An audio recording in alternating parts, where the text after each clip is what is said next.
Bom, boa tarde a todos para mais um seminário do Grupo de Dinâmica Orbital e Planetologia da Unesp de Guaratinguetá. Hoje, dia 11 de abril. Eu sou a professora Rosana, aqui do Departamento de Matemática, né, daqui do grupo também. Hoje a gente tem o prazer de receber o Dr. Rodolfo Batista Negri. O Rodolfo, ele tem graduação em Engenharia Aeronáutica pela Unifei, em Itajubá, mestrado e doutorado em Engenharia e Tecnologias Espaciais pelo INPE, né, que é o Instituto Nacional de Pesquisas Espaciais de São José dos Campos, pós-doutorado pela Unifesp, aqui também, né, em São José.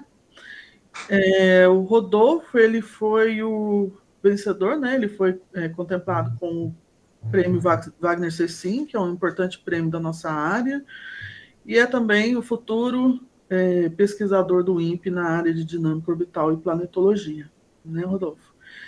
E ele vai falar hoje para a gente um pouquinho sobre esses designs de trajetórias para rendezvous, né, com o sistema triplo 2001 SN 263. Por favor, Rodolfo. Bom, obrigado pela introdução. Agradecer também o convite do Otton e de todo o grupo, e de quem está disponibilizando aí parte do tempo para me ouvir. Como a Rosana falou, esse trabalho foi desenvolvido inteiramente no meu período da Unifesp, enquanto pós-doc, ali no ICT, Instituto de Ciência e Tecnologia. É focado no projeto preliminar de trajetórias para o asteroide 2001 SN 263, sistema triplo. Vocês já devem conhecer ele bem, é da missão Aster. E a motivação foi justamente a missão Aster, né, que a gente já vai falar um pouco disso, mas antes de começar também, vale ressaltar que, ainda que toda a deferência seja feita ao suporte da Unifesp e do ICT Unifesp, é onde foi realizada essa pesquisa, eu já não estou mais afiliado lá, e para efeitos práticos eu estou desempregado nesse momento, né, efeitos oficiais, mas nos próximos meses a expectativa, como a Rosana falou, é que eu vá trabalhar lá no Centro de Controle de Satélites do INPE, e eu coloquei aqui também o Centro de Controle, que é justamente, caso alguém queira me procurar no futuro, ou quando estiver vendo essa apresentação pelo YouTube, vai acabar me achando lá no INPE, no Centro de Controle, assim espero, né? Se nada correr errado, e acho que não. Então, você já conhece bem esse asteroide, mas só para relembrar, então é um sistema triplo, semi-eixo maior de 2 unidades astronômicas, excentricidade de meio, inclinação de quase 7 graus, em relação eclíptica. Seria o alvo da missão Aster. A missão Aster chegou a ter alguns desenvolvimentos, né? Tanto é que em 2015, na cúpula do BRICS, teve um entendimento entre a presidenta do Brasil e o presidente da Federação Russa no sentido de levar a cabo essa missão. Infelizmente, pela situação política deteriorante no Brasil e também, por que não, na Rússia, ela não veio a ter prosseguimento. Mas, pelo que eu sei, o pessoal que estava envolvido nessa missão ainda tem o desejo de estabelecer ela como sendo uma das primeiras missões brasileiras em espaço profundo, ou talvez até a primeira. Isso motivou esse trabalho, né? Uma grande motivação foi, basicamente, porque quem estava responsável até então pelo projeto da trajetória interplanetária foi o Dr. Alexander Tukhanov, que muitos aqui devem conhecer como Sasha. Então, ele tinha a missão de fazer o projeto preliminar dessa trajetória. A questão é que agora esse projeto já está datado, uma vez que, eu não lembro exatamente, mas ele considerou até pouco mais de 2020 um horizonte de lançamento para essa espaçonave. Obviamente, a gente já estourou esse limite, né? Então cumpre fazer uma atualizada nesse projeto.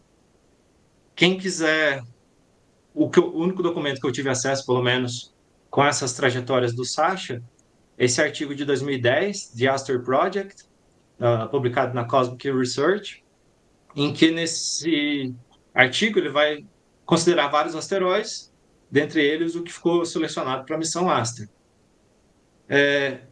Ele vai mostrar basicamente 3 trajetórias para esse asteroide e vai considerar, partindo de uma órbita de estacionamento, uma LEO, né? Low Earth Orbit, e vai primeiro mostrar uma trajetória que vai ser uma transferência direta, ou seja, diretamente da Terra até o asteroide.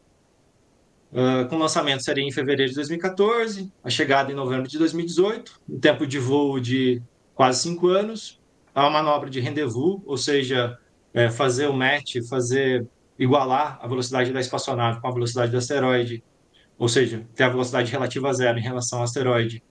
Essa manobra seria de meio quilômetro por segundo. A manobra de delta V para deixar essa órbita de estacionamento, que ele não especifica qual é exatamente a órbita de estacionamento que ele está considerando, seria de 5,46 km por segundo.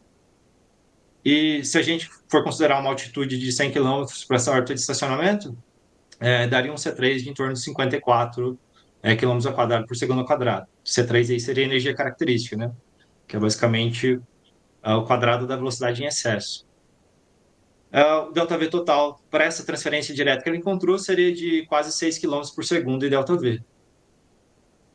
Uma segunda alternativa que ele vai colocar de trajetória é considerando múltiplas assistências gravitacionais, que a gente chama de um problema de MGA, Multiple Gravity Assists, e ele vai propor, vai encontrar a trajetória ótima, que é um Tour Viga, né? Que é um Venus Earth Gravity Assist. Então, uma manobra gravitacional na Terra, após o lançamento da Terra, uma manobra gravitacional, uma assistência gravitacional em Vênus, depois uma na Terra, até a chegada do asteroide. O lançamento, então, seria em maio de 2020, com a chegada em janeiro de 2023, e o tempo de voo seria sensivelmente reduzido, né, comparando com uma transferência direta, para 2,75 anos, uma manobra de rendezvous de 1,65 km por segundo, e o ΔV saindo da órbita de estacionamento de quase 4 km por segundo. Há um ΔV de 5,5 km por segundo. Você vê que não dá uma diferença tanto grande em termos de ΔV total, né? Por essa órbita ótima que ele acha, mesmo com múltiplas assistências. Por fim, ele vai considerar uma trajetória de baixo empuxo, que eu não vou considerar nesse trabalho, então nem vou elencar aqui a trajetória que ele encontrou.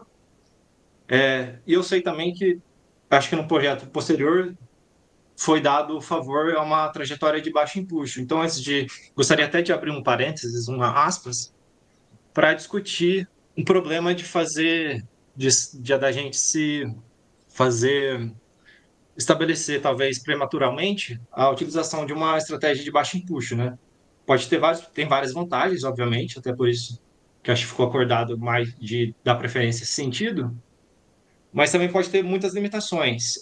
Uma delas, que está mais próxima da minha área, é justamente em relação à navegação, que uma estratégia de baixo empuxo pode ocasionar bastante problemas para o contexto brasileiro, de uma missão brasileira. E qual que é a principal limitação que a gente tem aqui no Brasil em termos de missões espaciais? A gente tem várias, né? Mas falando em espaço profundo, a gente não tem uma rede com capacidade de navegação em espaço profundo. Então, por exemplo, as antenas do INPE, eles têm um range de operação, eles conseguem operar uma espaçonave com um grau de confiabilidade até cerca de 200 mil quilômetros, que é um pouco mais da metade da distância da Terra até a Lua. Então, pensando numa missão totalmente brasileira, soberana, a gente ia ter que acabar alugando o tempo de antena ou conseguir algumas parcerias, né?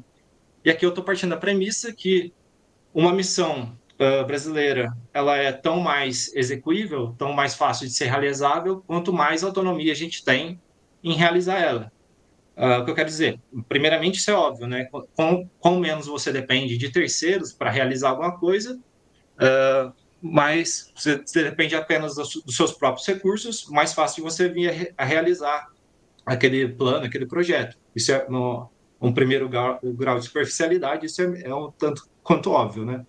Mas eu adicionaria um segundo grau nessa premissa, que é quão mais soberano a gente é de realizar uma missão e quão mais a gente se mostra capaz de realizar ela e também de entender as nossas limitações e o que as dificuldades maiores que a gente espera encontrar, é também tão mais fácil de encontrar parcerias, porque você vai ter mais credibilidade, vai mostrar especificamente para um potencial parceiro onde que você precisa mais da contribuição dele, esse tipo de coisa.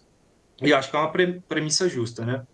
Aí, partindo então dessa premissa, dessa grande limitação brasileira, há desse parênteses que eu estou abrindo, eu acho que a gente tem que ter um pouco mais de cautela em definir que a gente vai usar um propulsor de baixo empuxo para a trajetória, né?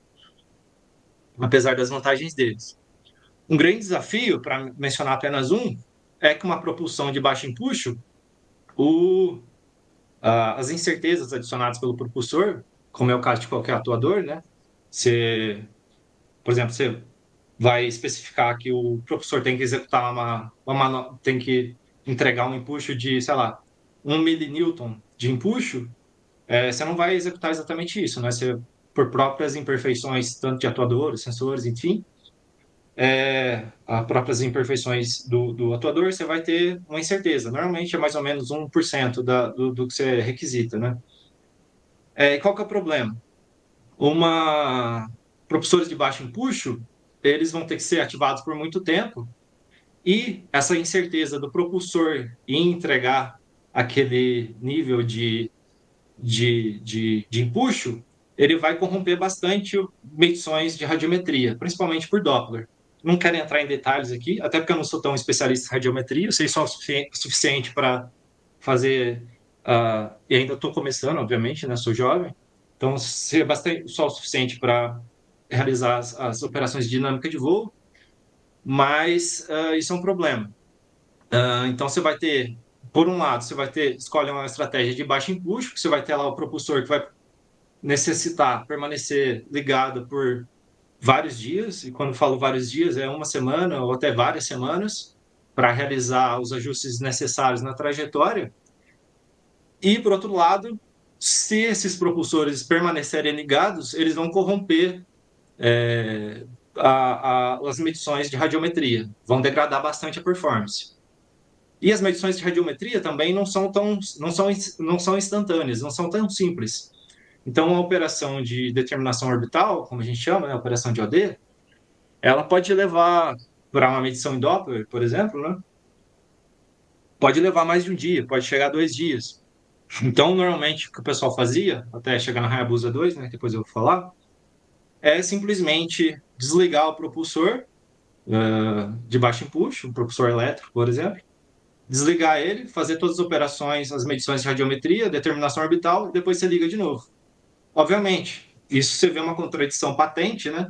Porque, por um lado, para fazer os ajustes necessários na trajetória, você tem que manter. Você tem um propulsor que necessita que fique ativo, normalmente, para fazer os ajustes por um longo período de tempo.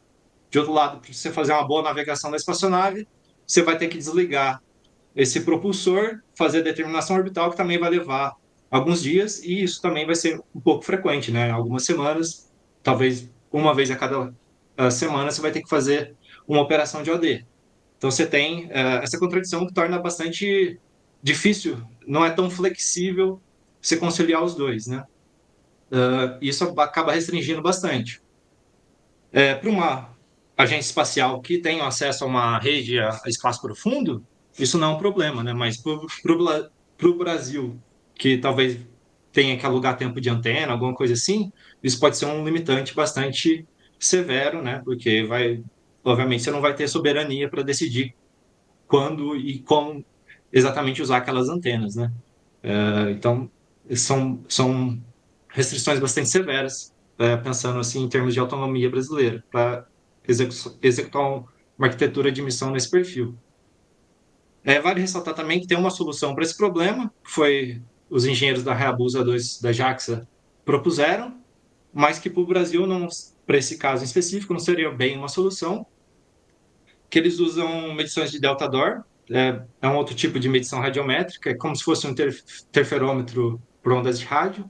É bem próximo do que vocês usam na astronomia de interferometria de longa linha de base, né? VLBI, eu acho que vocês falam. Quase exatamente a mesma coisa, né? Só que com o intento de determinar a posição e a velocidade da espaçonave. Então, eles usaram o delta Dor, só que com um complicante. Normalmente, então, o delta Dor, você vai ter estações terrenas espalhadas sobre o globo terrestre, né? E você vai fazer medições de diferentes estações e vai fazer os ajustes para fazer determinação por interferometria. Então, você tem, por exemplo, a rede em espaço profundo do JPL, você tem uma estação na Espanha, outra na Austrália e outra na Califórnia. Então você vai precisar, para fazer o interferômetro, você vai precisar de 2 estações. Só que acontece que essas medições não têm uma garantia que serão feitas ao mesmo tempo. Normalmente acontece que você tem uma medição, por exemplo, sei lá, na Austrália, passa cerca de 8 horas e você vai ter uma medição em Madrid, e daí você faz alguns ajustes dos vetores que você obtém lá, dos ângulos, etc. E tem a sua solução por interferometria. Então também acaba sendo menos demorado que outras técnicas de radiometria, mas ainda assim tende a ter uma certa demora. Então a solução que foi dada pelos engenheiros da Hayabusa 2 foi de fazer um mix da rede em espaço profundo japonesa com a rede em espaço profundo da NASA, de forma que teria muito mais estações e essas medições poderiam ser feitas mais próximas, e nisso evitava essa questão de ter que desligar os propulsores da Hayabusa 2 para fazer a determinação orbital. Então, eles conseguiram fazer isso dessa forma, mas provavelmente para nós isso não seria uma solução, como eu falei, porque além de você ter que ter uma parceria que vai emprestar uma rede em espaço profundo para você, ainda você vai ter uma segunda parceria para ter mais uma rede em espaço profundo, também fazer mais medições. Então, não sei se eu apenas estou trazendo a discussão que talvez não seja uma boa ideia se comprometer assim desde de antemão com uma estratégia de baixo empuxo. Aqui é só um erro da missão Hayabusa, um gráfico da missão Hayabusa 2, mostrando a partir desse ponto aqui que eu estou com o mouse, que depois que você liga a propulsão elétrica de baixo empuxo, os erros na navegação tendem a crescer bastante e se acumular até que você depois vai desligar o propulsor e fazer uma radiometria sem essa interferência, né? Tá, agora voltando para o trabalho em si. Então, a ideia aqui é fazer o projeto preliminar dessa trajetória, focando em estratégias impulsivas, né? Eu vou considerar, são basicamente 3 problemas de otimização que eu vou considerar. Um é transferência direta até o asteroide, outro é um problema de MGA, de múltiplas assistências gravitacionais, e finalmente um MGA levemente alterado, que é um MGA que permite manobras em espaço profundo. Eu vou considerar um horizonte bastante longo, né, para já deixar documentado para vários atrasos. Eu vou considerar oportunidades de lançamento até 2050, e diferentemente do Sacha, do Sukhanov, que considera partindo de uma órbita de estacionamento, o que é o mais comum, que é o que é feito, né, por uma missão interplanetária. Eu não vou considerar nenhuma órbita de estacionamento, até porque a gente tem muita incerteza, não sabe o local de lançamento, não sabe direito, não tem, sabe? Muita incerteza. Eu achei por melhor simplesmente integrar o C3 diretamente na função de custo do ΔV total. Então não é bem um ΔV total, né, que você teria que considerar partindo da órbita de estacionamento. Mas o ΔV total, então, vai ser basicamente a raiz de C3, da energia característica, que é o quadrado da velocidade em excesso, né? Que é a velocidade assintótica deixando hiperbolicamente um planeta, né? Então, a raiz de C3, mais uma soma de manobras de meio de curso. Isso vai ficar um pouquinho mais claro depois, eu espero discutir brevemente isso. Mas é basicamente algumas pequenas manobras que você faz para ligar as pernas da trajetória interplanetária. E, por fim, um ΔVR, que seria o ΔV de rendezvous, que é para fazer o rendezvous com o asteroide, né? Então, considerando primeiramente a transferência direta, uma transferência direta que a gente tem que resolver é basicamente um problema de Lambert. Nesse caso, é um problema de Lambert que eu permito que haja múltiplas revoluções. Eu acho que eu limitei até duas revoluções, né? Eu permito também que você tenha a escolha tanto da perna mais longa ou mais curta da solução, e elas são avaliadas, né, em termos de menor custo. E em termos de projeto que a gente tem é Pork Chop Lots, que eu estou chamando em português de gráfico de janelas, que é esse gráfico aqui do lado, por exemplo, que vai mostrar no eixo das abscissas a época de lançamento e nas ordenadas o tempo de voo. Basicamente isso. e vai acabar mostrando as melhores oportunidades, né? E acaba ajudando no projeto da trajetória. Para resumo, a oportunidade ótima de lançamento que eu acho para todo o período, né, de 2025 até 2050, é com um ΔV total de 7,7 km por segundo. Lembrando que esse ΔV total meu é diferente do Sacha, né? De novo, eu não estou considerando a órbita de estacionamento, estou simplesmente tirando a raiz do C3. A um C3 de 52 km quadrado por segundo quadrada, um rendezvous de meio quilômetro por segundo, um tempo de voo de 4 anos e meio, e seria um lançamento em fevereiro de 2039, com a chegada em 2043. E nesse caso em específico, há uma revolução em torno do Sol ou seja, é completada uma órbita inteira antes da chegada no asteroide. E por isso que também tem esse tempo de voo tão longo, né? Aqui é simplesmente representação dessa órbita, dessa transferência.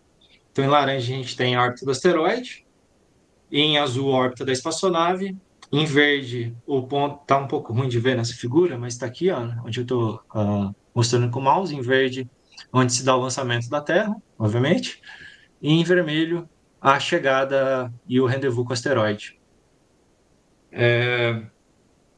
Bem, então é isso. Aqui considerando uma transferência direta sem permitir nenhuma revolução inteira em torno do Sol, né?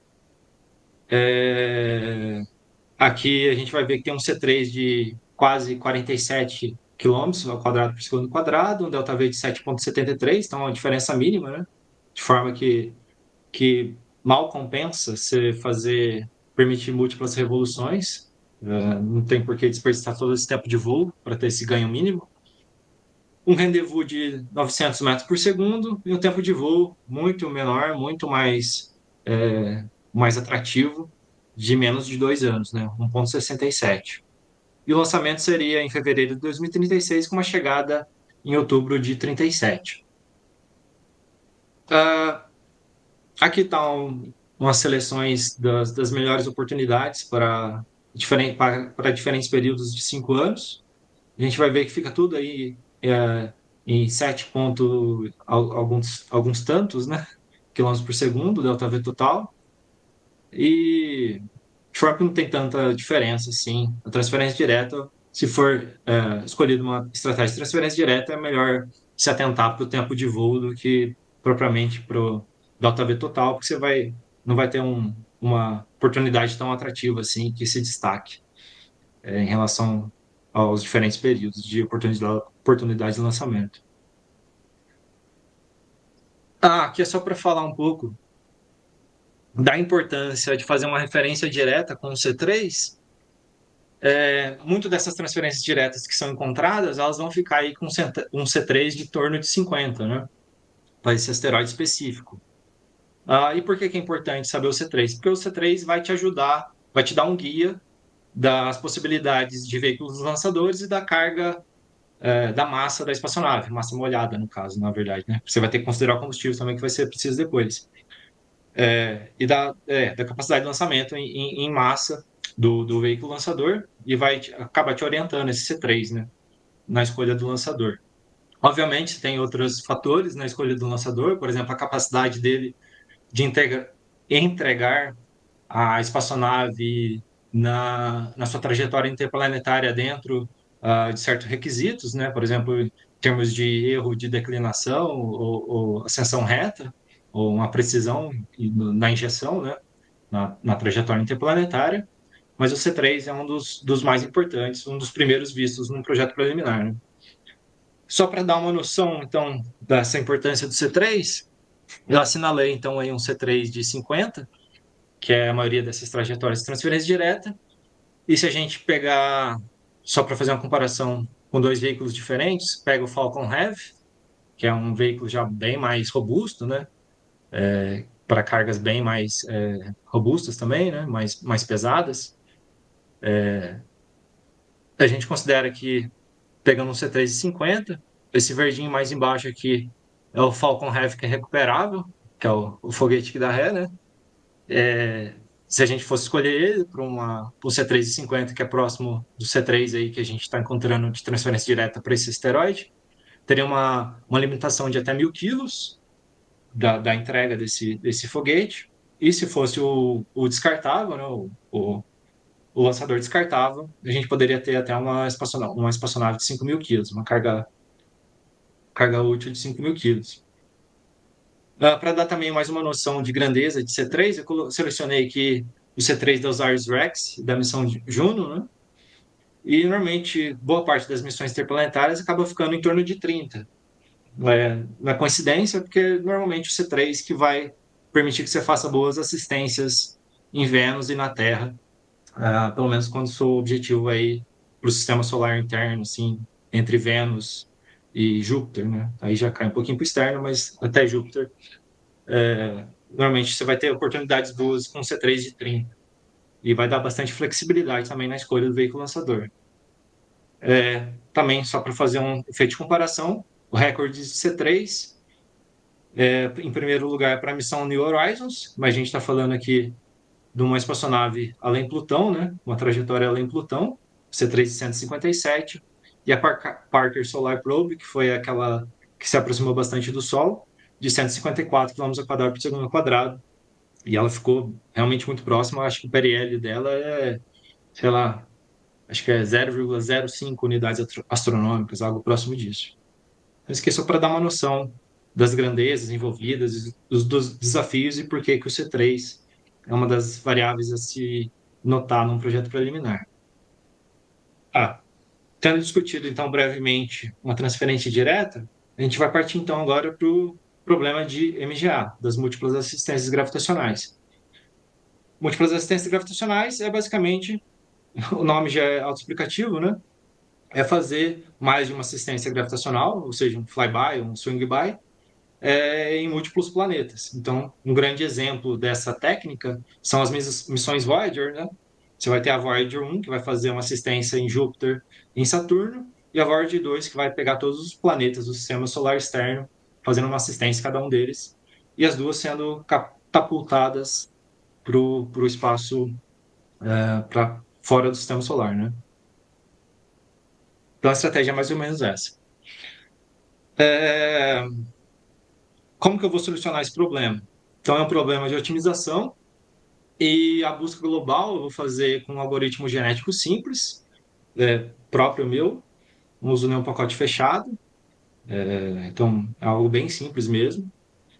E depois eu vou fazer, tendo encontrado algumas soluções, eu faço um refinamento dessas soluções com uma busca local, utilizando o Pattern Search, que é de um pacote do MATLAB.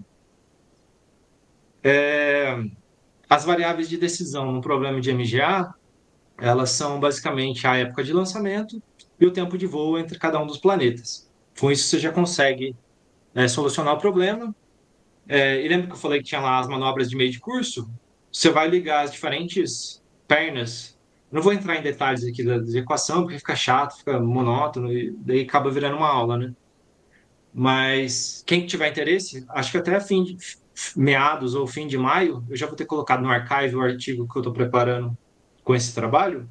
Aí pode consultar lá, ver detalhes de como que liga as pernas da trajetória, como que soluciona, enfim, detalhezinhos dessa sorte. Mas o que é importante aqui é que as variáveis de decisão são apenas esses tempos, né? A época de lançamento e os tempos de voo.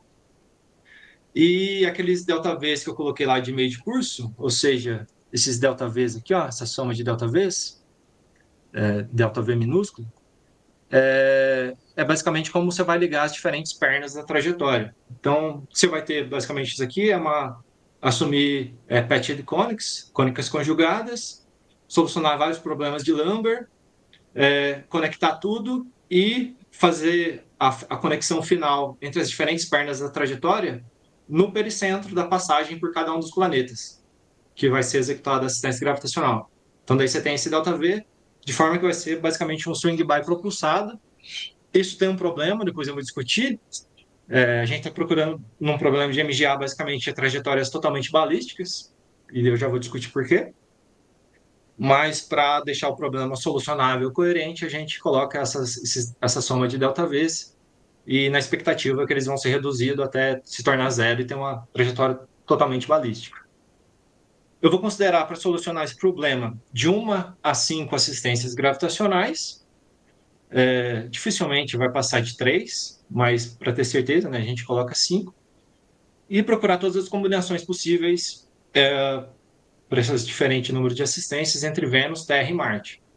Marte também é mais para ter certeza que ele não vai vir a ser útil, mas normalmente os planetas que realmente entregam boas assistências gravitacionais é Vênus e a Terra, né? No caso do sistema solar externo, aí você vai ter os gigantes gasosos, mas para uma missão para asteroide aqui no sistema solar interno, você vai ter basicamente Vênus e Terra entregando boas assistências. Então, o que a gente acha? Literalmente, centenas de opções melhores que uma transferência direta.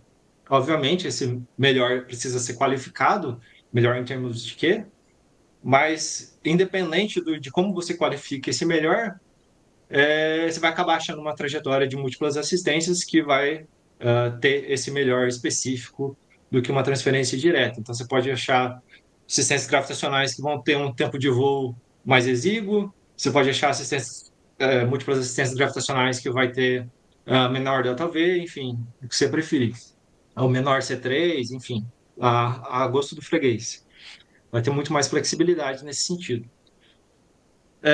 Então, aqui é basicamente uma tabela com várias dessas trajetórias que eu encontrei. Então, aqui na primeira coluna, você vai ter o Tour, o V indica Vênus, o E indica Terra e M indica Marte. Então, por exemplo, aqui VE está indicando que é uma trajetória que foi encontrada, que a primeira assistência vai ser em Vênus e a segunda assistência na Terra. Ou aqui, sei lá, na quarta linha, um VIME, né? Você vai ter a primeira assistência em Vênus, uma na Terra, uma em Marte e uma na Terra. Então, esses seriam os tours encontrados, né? Para as múltiplas assistências.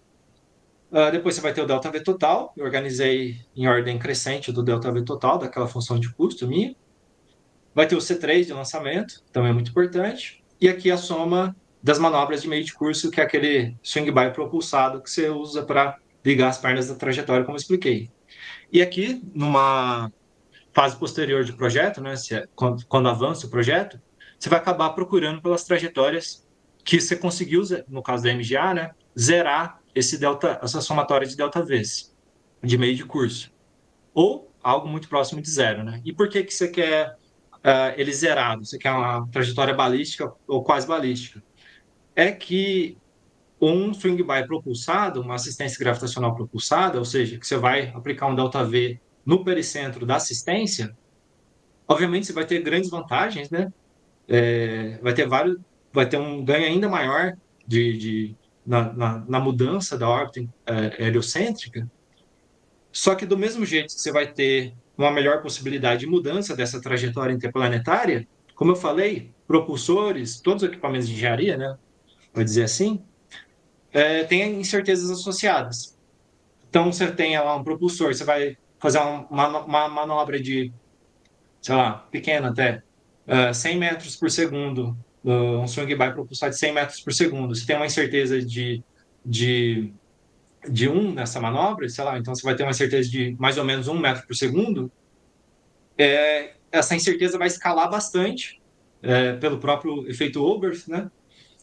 E depois o que vai acontecer é que depois da assistência você vai ter que acabar limpando essa trajetória para cancelar todo o desvio que foi causado por essa incerteza do próprio propulsor sendo numa manobra com um efeito tão aumentado pela condição do efeito Oberth na passagem do pericentro, né?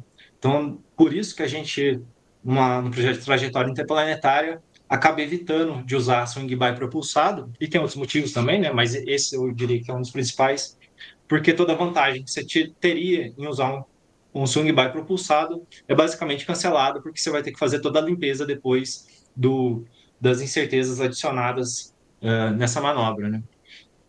E por fim, aqui na outra coluna, a gente vai ter o ΔV de rendezvous. Também tem uma grande variação aqui, daí você pode procurar diferentes configurações.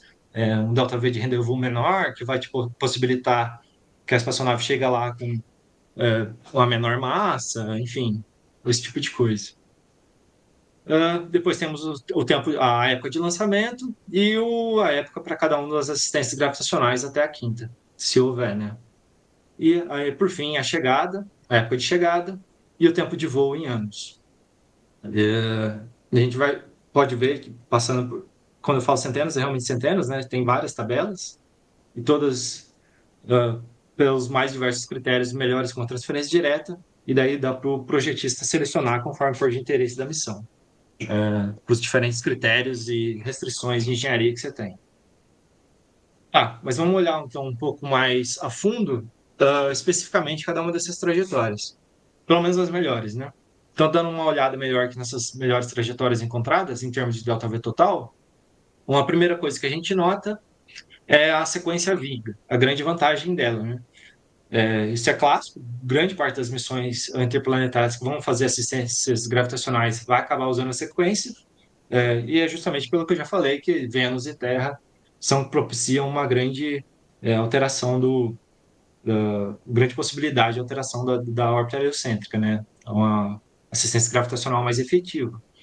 Então você vai, como era de se esperar, acabar encontrando várias sequências vigas nessas melhores trajetórias.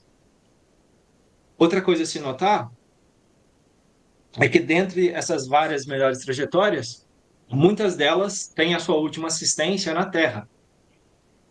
E por que isso é importante? Porque isso dá uma grande oportunidade de calibrar os instrumentos antes de fazer o rendezvous com o asteroide. Então, ou seja, a espaçonave, sei lá, vai encontrar o asteroide em torno de alguns meses, a última assistência na Terra, uh, ou melhor, deixa eu colocar dessa forma. Quando a espaçonave fica muito tempo no espaço profundo, os instrumentos não estão sendo usados, etc. E você vai ter, obviamente, uma descalibração desses instrumentos, tão maior for seu tempo no espaço. E, obviamente, quando você vai chegar no asteroide, que é o objetivo da sua carga paga, estudar, você vai ter que fazer toda a recalibração. E você tendo a última assistência gravitacional na Terra, te dá a oportunidade de fazer essa recalibração em proximidade da Terra. E qual que é a vantagem? A vantagem é que você vai ter soluções de navegação, ou seja, determinação orbital muito mais precisas. Isso vai te dar uma condição de fazer uma calibração muito melhor dos seus instrumentos e vai aumentar, obviamente, o output científico da sua missão, né? Então, isso é, é muito desejável que você tenha essa última assistência na Terra, que vai te dar essa oportunidade. Além disso, não só os equipamentos, a carga paga, né? Não só os equipamentos científicos, mas, por exemplo, mesmo uma missão para asteroide, acaba sendo necessário usar câmeras de navegação, para fazer navegação óptica. Elas são essenciais para uma missão que vai fazer rendezvous com o asteroide. Então, quando você tem a última assistência na Terra, você pode também calibrar essas câmeras de forma que que elas cheguem bem mais calibradas após o rendezvous com o asteroide, para já começar a operar e executar a missão principal o objetivo principal da missão, né? Outra coisa a se notar é que todas as manobras puramente Viga têm um tempo admissível de tempo de voo, fica aí em torno de 3 anos, mas se for esquadrinhar as tabelas, você vai achar até opções de 2 anos e meio e tal. Elas são menos ótimas do ponto de vista de delta V total, mas ainda assim, se for necessário, você pode acabar escolhendo. Todos os C3 nessas melhores trajetórias ficam abaixo de 20. Isso dá uma grande flexibilidade na escolha do veículo lançador e também da carga paga, né? Porque você vai poder ter uma espaçonave muito mais robusta. Obviamente, né, tudo isso é só um estudo preliminar, né? Obviamente, conforme você vai definindo mais os requisitos da missão, o que é desejado, vai restringindo os tipos de veículos lançadores que você vai ter à sua disposição, né? Você vai restringindo isso e vai analisando. E pode ser que algumas dessas trajetórias nem sejam viáveis, porque, sei lá, talvez uma fique muito tempo próxima da Terra, de forma que uma atração de terceiro corpo seja muito acentuada e inviabilize uma delas. Mas aqui o importante não é isso. O importante é você ter realmente esse pool, esse leque de trajetórias que você vai poder analisar, escolher e ter bastante flexibilidade na escolha, né? Quando você for cumprir os requisitos de engenharia. Outra coisa importante nessas trajetórias, pelo menos as melhores, a maioria delas já são balísticas ou próximas de balísticas, então não tem todo aquele problema que eu falei de um swing by propulsado, o que as tornaria praticamente inviáveis. Aqui só apenas representando a melhor trajetória, aqui a melhor oportunidade. Então, do lado direito, a gente tem a trajetória, de novo, de azul, trajetória da espaçonave, em laranja, a trajetória do asteroide, sua órbita em torno do Sol. Nessa melhor trajetória, a gente vai ter um ΔV total de 4,51 km por segundo, daquela função custo. Isso comparado ao 7,7 da melhor transferência direta, né? É uma redução acentuada em termos de combustível, né? Um C3 bastante pequeno, então dá para escolher um veículo lançador com menor capacidade e ainda ter uma espaçonave relativamente pesada, relativamente robusta, massiva. Um tempo de voo também relativamente pequeno, de 3,14 anos, e, de novo, você vai ter a última assistência na Terra, então você tem toda a oportunidade de fazer a recalibração dos instrumentos.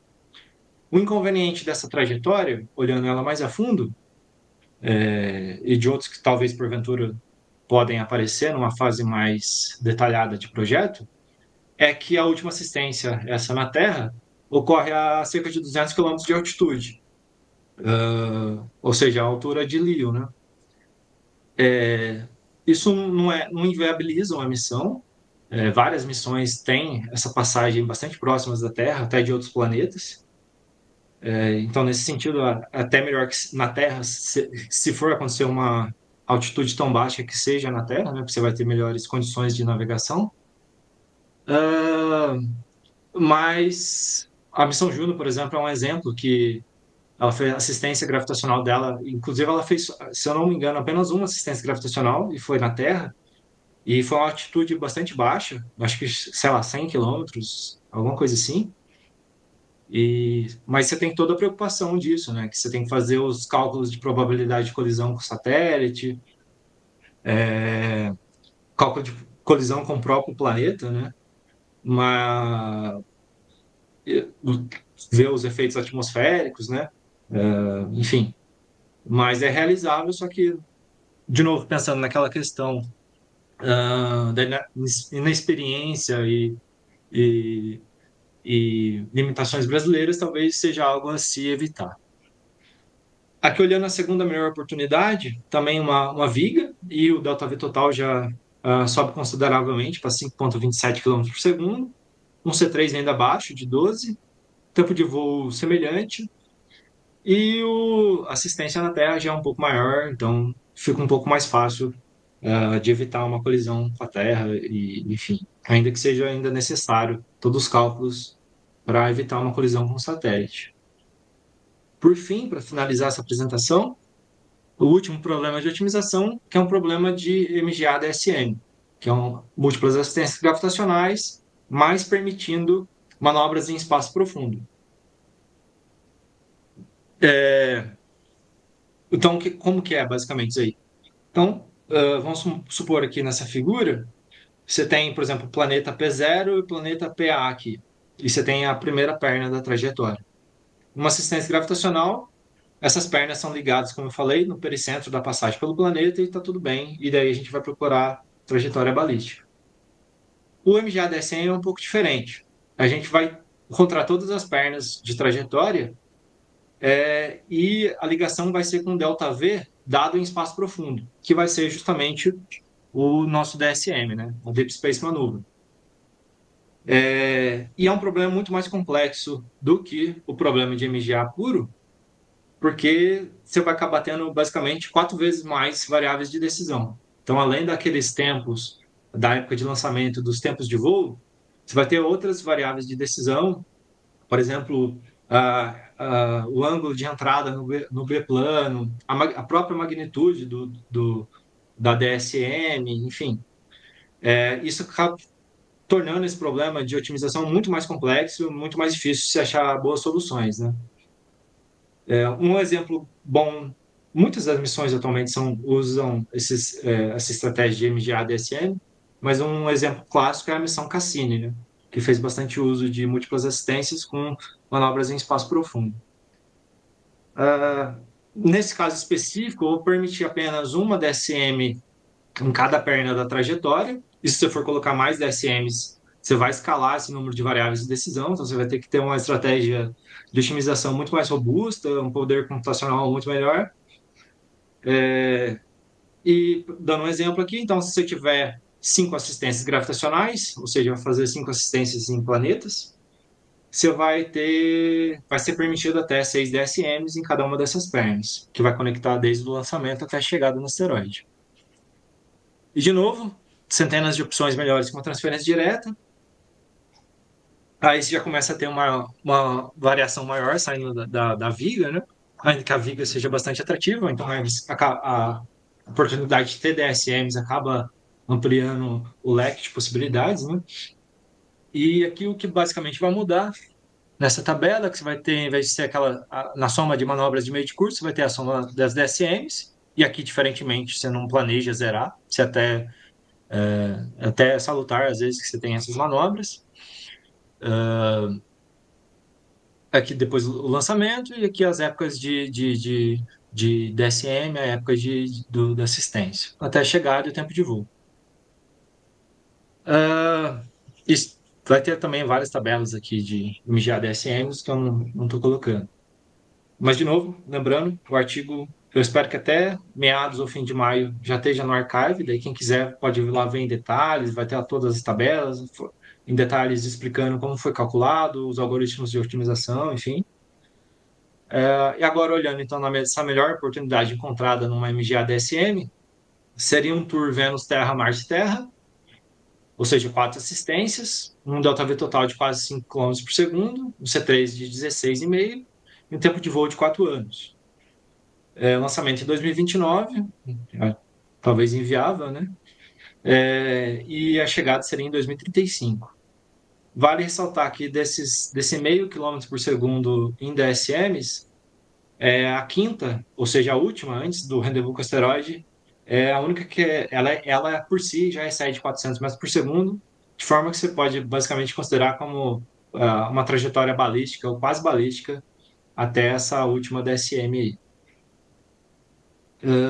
E aqui só uma pergunta perguntando se isso não poderia ser uma oportunidade de ter uma carga paga dedicada para Marte, no caso dessa assistência em Marte. Mas, obviamente, talvez seria bom evitar um tipo dessa trajetória um pouco mais complexa, justamente pelas aquelas questões de experiência brasileira e das próprias possibilidades em termos estruturais, né?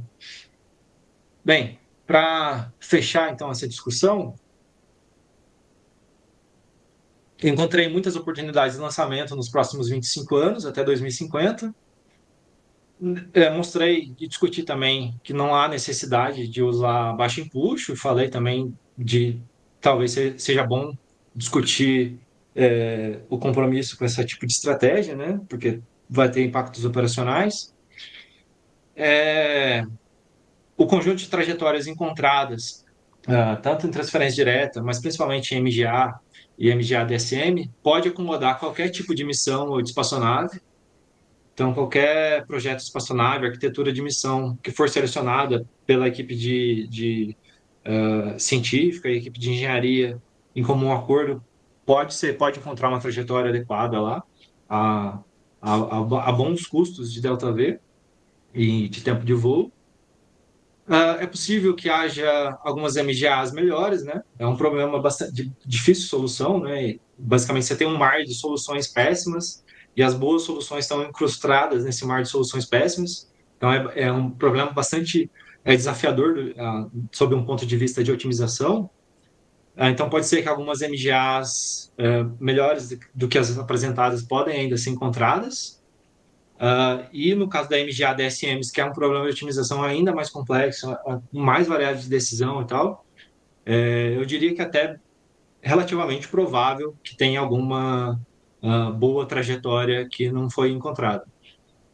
Obviamente, dispensa falar, como já ressaltei bastante vezes, é um projeto preliminar, com várias incertezas, a gente não tem nem, sei lá, um leque de veículos lançadores brasileiros que você poderia basear e já começar a dar uma restringida nas possibilidades, ou um local de lançamento brasileiro que já poderia, sabe, determinar a ascensão reta e a declinação possíveis, né, do lançamento brasileiro. Enfim, então, tem muita incerteza. Mas, obviamente, isso aqui não fecha o problema. Você tem que passar por fases mais detalhadas de projeto, fazer análise de sensibilidade. Eu estou tentando, mesmo com todas as incertezas, estou tentando fazer uma análise de sensibilidade em alguns casos. Estou trabalhando nisso agora. Infelizmente, não deu para trazer aqui.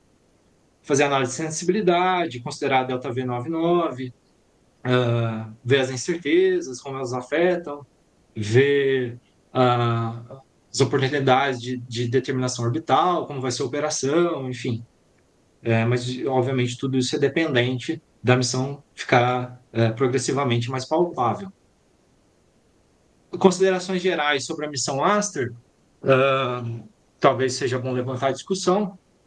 Como eu falei, o Brasil não tem capacidade de navegar uma espaçonave em espaço profundo. Como eu falei, o Centro de Rastreio e Controle do INPE só suportaria uma missão até pouco mais com as antenas que tem atualmente, até pouco mais da distância Terra-Lua, da metade da distância Terra-Lua. O Brasil precisaria de parcerias internacionais ou alugar tempo de antena, mas isso aqui também pode ser proibitivo em termos de custo e até de operação, né? Porque você vai precisar de bastante tempo de antena. Mas, como eu falei, com mais você se mostra capaz de executar soberanamente um plano, um projeto, e quanto mais você sabe como seus parceiros vão integrar aquilo e o que eles podem oferecer e entrar já colaborando, fica mais fácil, mais crível de conseguir também colaborações. É uma missão complexa, então daí eu só estou colocando a discussão que talvez seria um ótimo pináculo de um plano brasileiro gradual, progressivo de conquista do espaço profundo, sei lá, talvez uma primeira missão na Lua, orbitar a Lua, depois, sei lá, colocar um veículo robótico, um asteroide um pouco mais simples, mais próximo da eclíptica, para ter menos custos, mais facilidade de lançamento, com um semi-eixo maior mais próximo da Terra, enfim. Ou seja, vocês entenderam, né? Progredindo continuamente, em termos de tecnologia e de capacidade. Outra consideração é que seria bom a gente já ter as capacidades de navegações ópticas desenvolvidas para uma missão que vai realizar um rendezvous com o asteroide. É importante, é indispensável, eu diria, fazer a navegação óptica para fazer todas as operações de OD, né, de determinação orbital em proximidade do asteroide, relativo ao asteroide, e poder cumprir os requisitos científicos. Até já dizer aqui que eu estou trabalhando com isso agora, até por isso que eu coloquei isso, né? Eu estou trabalhando bastante com navegação óptica e estou fazendo uma parceria com o pessoal lá do JPL da NASA, e isso talvez eu tenha alguns bons resultados nos próximos meses ou ano. Então, se tiver interesse do grupo aqui também da Unesp, estou à disposição para ser convidado para falar um pouco mais de navegação óptica, dos resultados que eu tiver, depois que eu tiver assentado no INPE lá e tiver tudo tranquilo e organizado, te apresentar os resultados que eu estou tendo nesse sentido. E falar também da importância, né, da navegação óptica para operar em proximidade de um asteroide. No mais, obrigado, né, pelo convite, pelo tempo disponibilizado para me ouvir falar. Agradecer a FAPESP e a Unifesp, o ICT da Unifesp, Instituto de Ciência e Tecnologia, pelo suporte que aconteceu durante todo o período dessa pesquisa. E se alguém quiser entrar em contato comigo nos próximos meses, provavelmente eu vou estar lá no INPE, no Centro de Controle, e daí provavelmente vai achar meu contato aqui, se quiser, no meu site pessoal. Então é isso, agradecer a todo mundo e estou aberto a perguntas. Obrigada, Rodolfo. Parabéns pela apresentação, muito interessante. Estamos abertos para pergunta, então. Quem quiser fazer algum comentário, só levantar a mão. Deixa eu abrir a filhinha aqui. Abreuso? Sim, boa tarde, parabéns pelo trabalho. Eu gostaria de saber gostaria de saber o seguinte, com relação ao sobrevoo no sistema triplo, no sistema de 3 asteroides, ele vai ficar tipo sobrevoando os 3 ou o principal? Como que seria isso? São 3 perguntas simples. Com relação à quantidade de combustível, após chegar lá, você vai ter gasto mais ou menos mais da metade do que você calculou. E a terceira é com relação a missões elegíveis. Como é que os grupos que, por exemplo, fazem missões biológicas, outro tipo de missões, é aceito para fazer parte dessa? Vou tentar responder. Se eu esquecer, você me lembra depois. A primeira pergunta, então, o que é a primeira pergunta mesmo? Alô?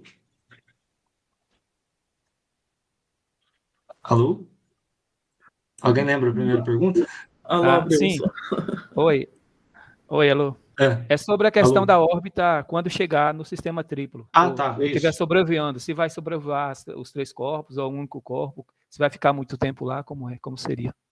Tá. Acho que isso aí é uma questão em aberto ainda, na verdade, né? Talvez o Lawton saiba responder melhor, ele que estava conversando com o pessoal da missão, mas acho que ainda é uma questão muito incipiente ainda em aberto.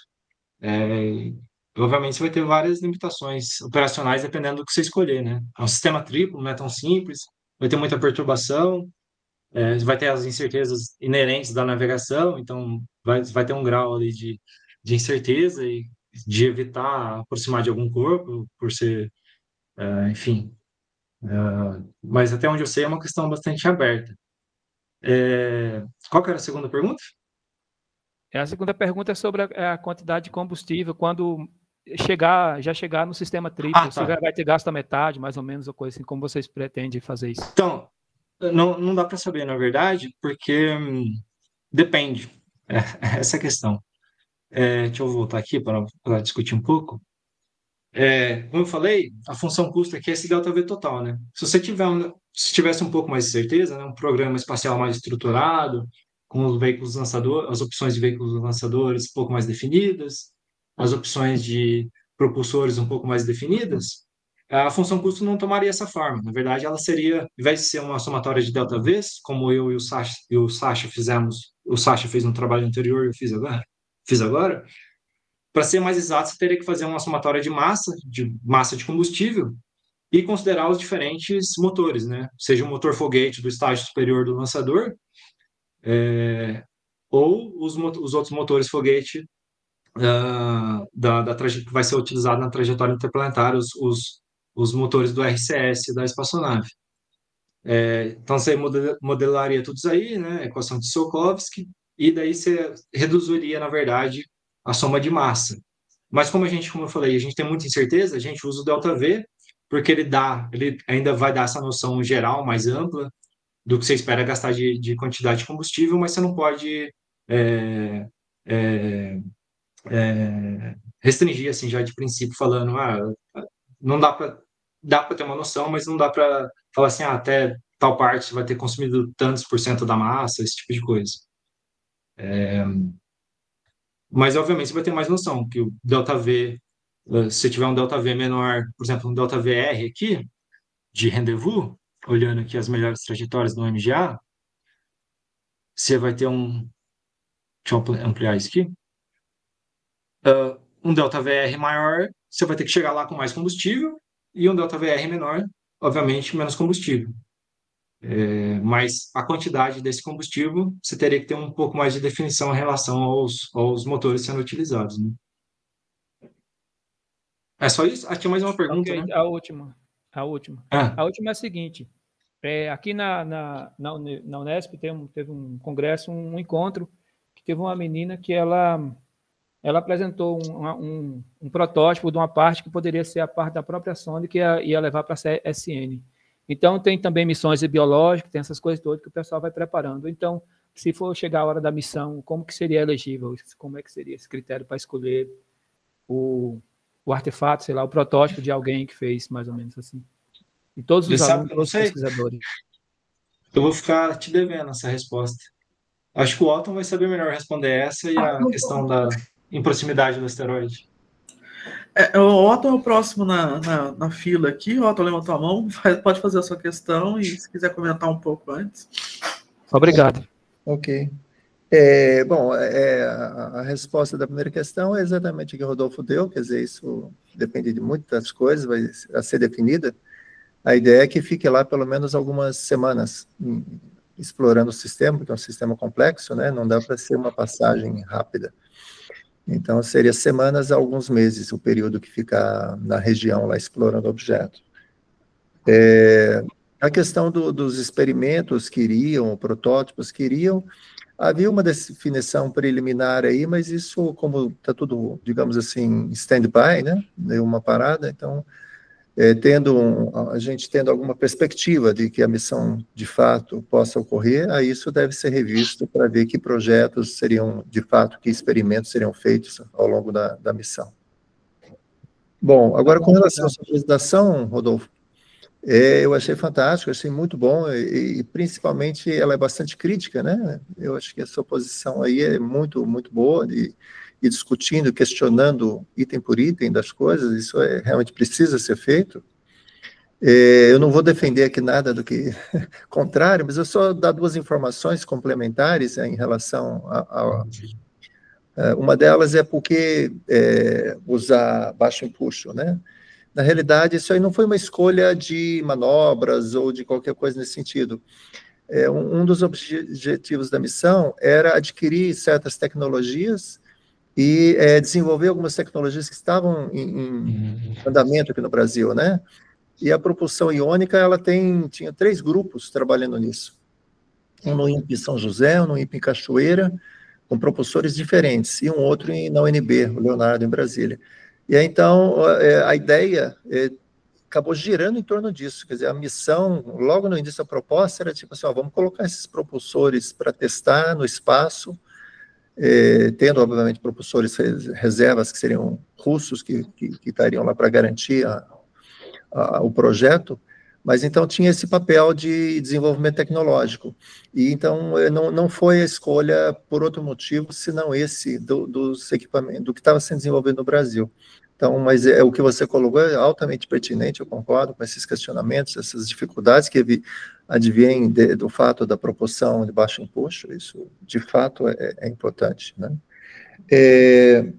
E a outra, eu queria perguntar uma coisa para você que eu nunca mexi com isso exatamente, mas as manobras MGA, DSM, como que é feito? Tipo assim, existem alguns estudos mais teóricos de onde é mais apropriado para dar esse impulso DSM, porque é um problema complexo, né? Porque você tem pernas e pernas, então, quer dizer, ou você faz a procura pelo trecho todo. Como é que funciona? Tem algum...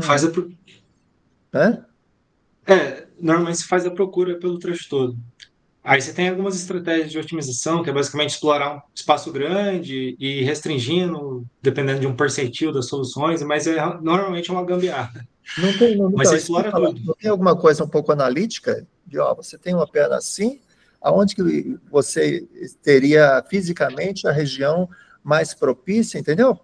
Para facilitar esse trabalho, porque se não procurar em tudo, realmente é uma coisa de louco, né? Mas se você conseguir fazer um estudo meio analítico ou semi-analítico e que você estime essas regiões, eu acho que seria um ganho, porque é muito exaustivo, né, essa procura.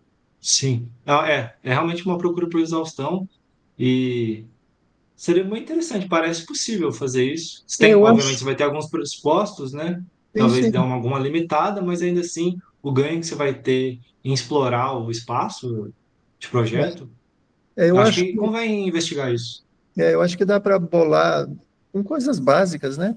Fazer algumas estimativas de regiões que seriam as mais propícias. Eu acho que dá para elaborar alguma coisa e aí implementar, testar, né? E comparar com a procura exaustiva e essa direcionada e ver os ganhos. Eu acho que tem alguma coisa aí. É que eu nunca fiz, por isso que eu perguntei se já tinha alguma coisa. Tem, acho que vale a pena.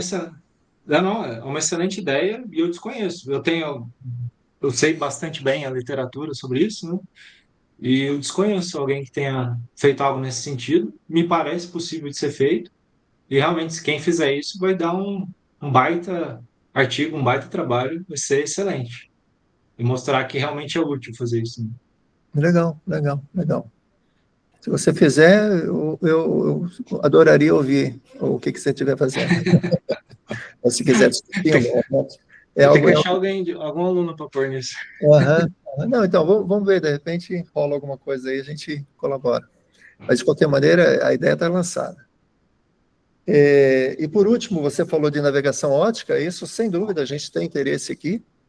Então, vamos, a hora que você estiver estabelecido aí, a gente dá um tempo aí, você não precisa ser convidado, não. Dá um toque, fala, lembra daquilo lá? Eu estou em condição de apresentar, se ofereça, será bem-vindo. Você faz parte já do grupo aí, da equipe como um todo, ok? Pode deixar. Eu me lembrei outra coisa também, uma outra questão que você colocou, principalmente aí no final, é a questão brasileira, de como fazer e tal. Na proposta original, lá no início, como veio do Sacha, é uma colaboração com os russos, e aí tinha também já um pessoal da Holanda, né, que tem uma Deep Space, né, antena lá, e aí então teria já um esquema montado. Já estava decidido, mais ou menos, então. Uma Deep Space Network, a gente, sem dúvida, a gente não teria condição de tocar isso sozinho. Então, havia uma proposta assim, não só para você ter essa informação, assim, mas tudo isso teria que ser retomado, né? Está tudo em stand-by já por um longo tempo parado aí. Então, teria que ser retomado para ver em que pé parou, mas havia já até um acordo prévio com o pessoal da Holanda e com os russos. Então, só para você ter essa informação. Ok, obrigado, foi realmente uma apresentação fantástica, adorei ver que está bem parado esse negócio do Aster, né? Então, um trabalho assim, bem exaustivo, questionando coisas e propondo alternativas. Parabéns. Obrigado. Obrigada, Otto. Ernesto? Boa tarde a todos, boa tarde, Rodolfo. Boa tarde. Muito parabéns aí pela palestra, aí, muito bem dada. Sempre quis ver uma palestra técnica nessa parte de transferências, assim, da forma que você apresentou, e foi muito bacana. Eu vou começar jogando balde de água fria, né? Eu também gosto de fazer transferências, eu já trabalhei um pouquinho com transferências orbitais, e como eu estou um pouquinho mais tempo na estrada do que você, e como até hoje ninguém resolveu isso com a parte analítica, então acho que dificilmente deve ter uma solução fácil. Pode ser que tenha alguma solução, mas não vai ser nada trivial. O que o pessoal sempre faz é usar métodos numéricos, né? Eu acho que é interessante, hoje tem as ferramentas aí de machine learning, que dá para usar para ajudar aí na busca. Tem os métodos aí de algoritmos genéticos que ajudam para caramba na busca, mas analiticamente, né, a coisa mais perto que a gente tem é o Lambert, e daí para lá não tem mais nada novo. Mas de repente, né, como você disse, se conseguir uma coisa desse tipo é fantástico, mas eu acho que é meio complicado, porque como você tem a estrutura que está se movimentando o tempo todo, né, para cada janela de lançamento você tem as configurações planetárias estão diferentes, então é meio complicado de ter coisas analíticas por aí. Eu ia falar também do que o Otto já tinha falado, né, no processo, com o contrato lá da plataforma, a gente tinha lá o detalhe das antenas já resolvido, e eu vou colocar mais um pouquinho de pimenta aí nos seus estudos aí, que é o seguinte, a parte de chegada, a parte de missão, né? No caso dos propulsores de baixo puxo, eles são muito interessantes e importantes na parte da missão mesmo, para você fazer manobras dentro do sistema. O sistema triplo, apesar de ter 3 objetos lá, a gravidade deles é muito pequena. A gente já fez comparações com a pressão de radiação chega do Sol, chega a ser maior do que as perturbações gravitacionais geradas por esses objetos. Então, você tem que fazer movimentos muito finos ali. Esses propulsores líquidos, eles não teriam condições de fazer isso. Os impulsos são altos para você fazer uma manobra precisa ali. Então, seria necessário, pelo menos essa parte aí de missão, para você posicionar a nave para poder enxergar o sistema, você vai precisar de propulsores iônicos nessa parte, né? Mas eles são bem menores do que os químicos, então dá para encaixá-los aí. E tem todo o fato aí da missão. Então, o único detalhe que eu senti um pouquinho falta em relação a essas manobras foi justamente isso aí, né? Tem uma clareza maior do que era a missão, que a gente já tinha né? A gente ficou envolvido nisso, a gente sabia o que era a missão, que era a missão de, basicamente, ver as formas dos objetos, verificar se não tinha mais detrito na região, algum imaginamento para fazer características espectroscópicas, né? Esse tipo de coisa. Então, a gente já tinha as ideias de como a gente ia entrar no sistema, como é que a gente ia ficar posicionado em relação ao sistema para poder ter observar uma quantidade de corpos possíveis, né? Porque como eles estão em órbitas e tudo mais, se você ficar numa determinada região, você pode não ter a oportunidade de observar certos objetos, né? Então, é basicamente isso aí. Parabéns aí pelo seu trabalho e espero que você continue. Agora, você foi contratado lá no INPE? Fui. Ah, parabéns. Falta ser convocado, né? No Brasil até o passado é incerto, então... Aqui é complicado, Mas parabéns aí, espero que a gente se veja no futuro fazendo umas coisinhas aí. Opa, com certeza. Não tenha dúvida. Obrigado, Ernesto. O próximo é Gladstone. Isso, sou eu mesmo.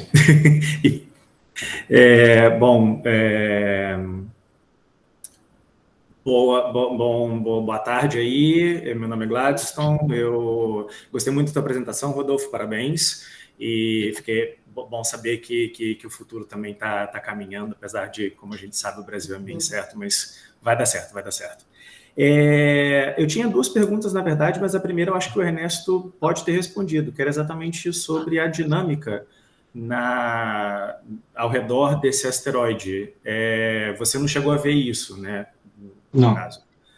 É bem que o Ernesto falou mesmo. Você pega essas missões que faz rendezvous com o asteroide, Osiris-Rex, a Hayabusa, elas vão ter um propulsor elétrico de baixo impulso para fazer esses ajustes finos, né? Aí você pode ter diferentes perfis de operação. Você pode ter um perfil orbital, por exemplo, da Osiris-Rex ou da missão Psyche, que está indo agora pelo JPL, que vai ser inserido em órbita. Você vai ter vai até chegar meses de pré-caracterização, né? Fazer determinar o formato do asteroide, enfim, até ser injetado em órbita, né? Fazer inserção orbital, né? Para ser mais exato. Ou você tem algo um pouco mais, não queria usar rudimentar, mas assim, um pouco mais robusto, mais certo e mais simples, que seria, por exemplo, um perfil de arquitetura de missão mais próximo das missões Hayabusa, né? Que é você ficar num voo pairado à distância. Você pega, por exemplo, as missões Hayabusa, elas ficam a maior parte do tempo numa home position, que é basicamente a 20 quilômetros de distância do asteroide, tanto do Ryugu quanto a primeira, que foi o Itokawa. E daí para manter, e fica na linha Terra-asteroide para manter a comunicação, né? E quando elas têm que fazer uma atitude mais dedicada, científica, elas vão lá, descem até o asteroide, faz o que deve fazer e volta para essa home position. Então você pode ter bastante variação. No sistema triplo, você pode colocar nos dois até. Mas uma orbital vai ser mais complexa, né? Pois é, isso eu imagino que dependa bastante do formato do asteroide e de cada asteroide, né? Imagino que isso dependa. Sim. A expectativa num sistema triplo que eu teria é que você vai fazer o rendezvous, vai fazer, como é toda a missão asteroide rendezvous, vai fazer uma aproximação cautelosa, vai gastar ali 3, 4, 6 meses só de pré-caracterização, levantando o formato desses 3 corpos exatamente, com bastante precisão. O formato você não precisa, não é só para fins científicos, para navegar a espaçonave você vai precisar desses formatos, você vai ter que navegar em relação ao corpo, né? A um deles, pelo menos. E até você chegar num ponto de poder realmente achar uma órbita que você vai mostrar que vai ser estável, então você vai ter que determinar a massa, o formato, a pressão de radiação ali, você vai ter não sei, vocês entendem mais essa parte de planetologia, um outgassing, alguma coisa assim, que vai afetar de alguma forma, albedo, infrared, enfim, tudo isso, até se colocar, depois de vários desses meses caracterizando, colocar em alguma órbita estável que talvez exista em algum desses corpos. Deixa eu só deixar claro, eu sou meio que um outsider aqui, eu sou matemático, eu sou de fora do grupo, eu sou convidado e meu interesse é muito mais em órbitas, então, aplicar ferramentas de sistemas dinâmicos, então por isso que eu... Sei. Eu acho que, talvez, não sei se é o Otton ou o Bertacchini, tem alguns trabalhos em relação à estabilidade de órbita em torno de algum desses três corpos, eu não sei se eu estou lembrando bem.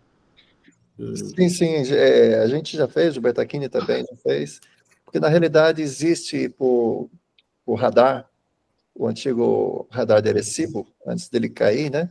Ele mapeou, numa dessas passagens próximas do 2001, ele mapeou o formato desses três objetos. E aí a gente tem tudo computacional, né? Mas você modela eles, o formato deles, e aí tem um potencial totalmente irregular, né? E aí você estuda órbitas ao redor e tal. A gente fez, inclusive a Rosana fez trabalhos, né, nesse tema também de estabilidade ao redor desses corpos e tal. Então, tem alguns trabalhos já que foram feitos, mas isso aí é baseado nesses dados, né? Quando chegar lá perto, que a gente vai ver se é isso mesmo ou não, né? Claro. Antes, para não comprometer. O exemplo da missão Rosetta é bem ilustrativo, né? Você pega o formato pelas missões de radar, assim, é completamente diferente daquele meio patinho que é o Churyumov-Gerasimenko. Exatamente. Legal. Obrigado. Depois vou dar uma olhada. Obrigado. E, Otton, você tem alguma ideia de qual que é a incerteza de massa que tem determinado até agora dos três corpos? É grande? É considerável? Não. Ixi, cortou aqui. Alguma precisão. Para você ter uma ideia, né? Porque quando você tem corpos um ao redor do outro, facilita você determinar a massa, né? E aí tem uma curiosidade interessante nesse sistema, que o alfa é o corpo grande central, o beta é o segundo tamanho, mas ele fica mais longe, e o gama ele fica no meio do caminho e inclinado, numa órbita inclinada. E a densidade do gama é o dobro da do alfa e do beta. Então, eles conseguiram chegar a esse ponto de medida. Então, eu não me lembro, assim, barra de erro, mas é bem preciso. Já está bem restringido, então. Sim. Então, às vezes, seja até mais simples do que um único asteroide. Você vai chegar com muito mais certeza. Não, porque quando você tem um satélite, você consegue, pelo período, aí você consegue ter mais precisão na massa. Entendi. Esses são três. Eu tenho uma última pergunta. Foi mal, Rodolfo. Você fez essas contas todas e tal, muito, muito legal, muito interessante. Vou querer ler o paper, sim. Mas tem algo específico para chegar nesse sistema de asteroides e não em outros? Ou seja, tem alguma coisa que é especial neles ou não? Você usou essas técnicas que você já conhecia e foi adaptando para esse caso e aplicando nesse caso? Não, eu já assumi que a escolha foi ele, né? Análise de diferentes asteroides foi nesse artigo que eu coloquei logo no começo da apresentação, esse artigo aqui do Sacha. Deixa eu ver, não está aparecendo? Aí aqui, ó, esse artigo aqui do Sacha, e ele vai considerar vários outros asteroides de oportunidades, e no fim ele vai acabar selecionando esse asteroide. E acho que o grande interesse é justamente científico, né? Ser um sistema triplo, e daí talvez você vai entender um pouco mais da formação do sistema solar, talvez, não sei, o Otton vai saber falar melhor. Mas a questão de chegar até ele é standard, digamos. Não tem nada muito especial, assim, é o ferramenta normal de uma missão interplanetária. Show. Posso só complementar, né? A escolha desse alvo tem, dentre outras coisas, isso que eu acabei de falar, né? Você tem 3 corpos, primeira coisa. Existem 2 sistemas triplos conhecidos entre os objetos próximos da Terra.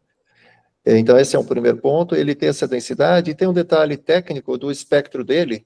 Ele é um espectro do tipo B, que é um espectro que é aquoso, com bastante água, e um espectro que deve ter elementos orgânicos. Então, ele tem uma história de astrobiologia aí, que ele pode ser um daqueles que possa ter contribuído para a origem da vida na Terra. Então, a coisa assim, ele tem em particular, além de ser triplo, ele tem essa peculiaridade. Legal, brigadão. E, mais uma vez, parabéns, tanto pela palestra quanto pela nova posição aí. Obrigado. A gente sabe muito bem como que é difícil isso.